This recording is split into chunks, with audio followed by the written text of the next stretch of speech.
We are now in the Kant lecture, part 6. Here we will discuss important for Kant notions of nature, and then we'll discuss that there are two types of nature. There's physical nature and there's rational nature.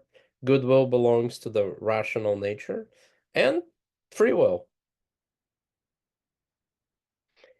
Later in the text, Kant introduces the notion of nature. Let us call that the sixth insight into the goodwill.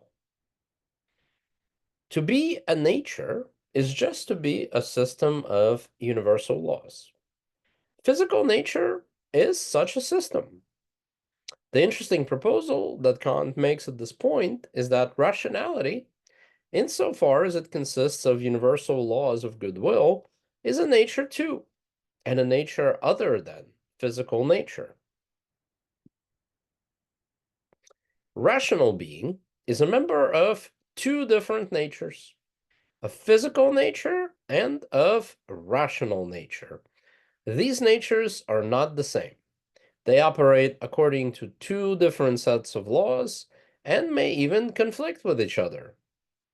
For that reason, the sort of a thing that makes us happy by physical nature may not be the sort of a thing that is goodwill by rational nature.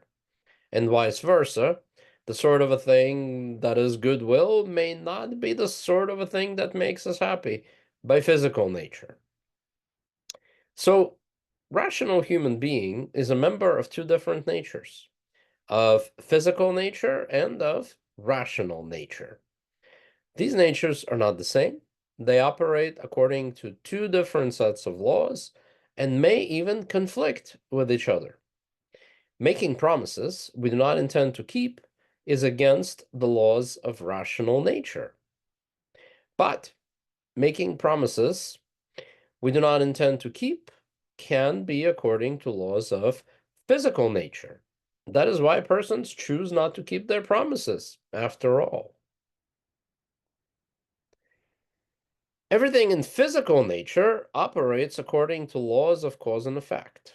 Our desire, what we are attracted to and what we are repulsed by, operates according to cause and effect in response to what is happening in the world. Much like that plants are caused to turn toward the sun, and cats are caused to chase small moving beings. Our desire may be compelling us to make promises we will not keep for the sake of the attractive reward of that sort of a thing. Or our desire may deter us from making promises that we will not keep for the sake of avoiding punishment of all that. But that's just aiming at benefits and aiming to avoid harms. Sort of a thing that desire does, but as a member of physical nature, and there's nothing praiseworthy, morally praiseworthy about that. Everything in rational nature, inhabited by rational beings, insofar as they reason and choose accordingly, however, operates according to the universal laws of reason. And when it comes to actions, those are the laws of goodwill. The rational law of goodwill that we have encountered is never make promises you do not intend to keep. That law can work as a law according to which all rational beings can will. Well, the version of it that says never make promises you do not intend to keep. That law can work as a law according to which all rational beings can will. As beings of desire, however, we belong to the physical nature. As beings of reason, on the other hand, we belong to rational nature. We are members of two nature, and as beings of reason, who conceptualize and are aware of themselves as members of two worlds, human beings must choose, and therefore are a will and even a free will. I have to choose. Am I going to go with my desire that compels me to make promises I know I won't keep? Or am I going to go with my reason that commands me to never make promises that I would not keep, because that's not rational and is not worthy of human beings, insofar as it cannot be made into a universal law of reason.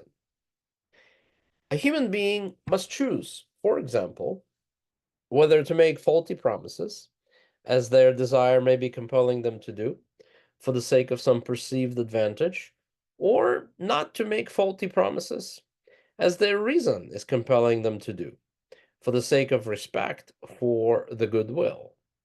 Kant argues that free will, free will means nothing but just that. One can choose whether to go with one's desire or with one's reason.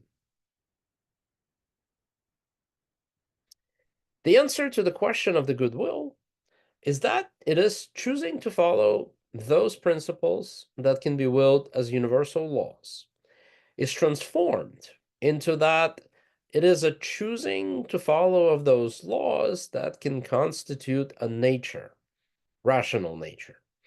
Let us next see how that works out by investigating Kant's famous four examples of duties. Duties concerning suicide, promises, development of one's talents, and assisting others. That is in the next part of the lecture.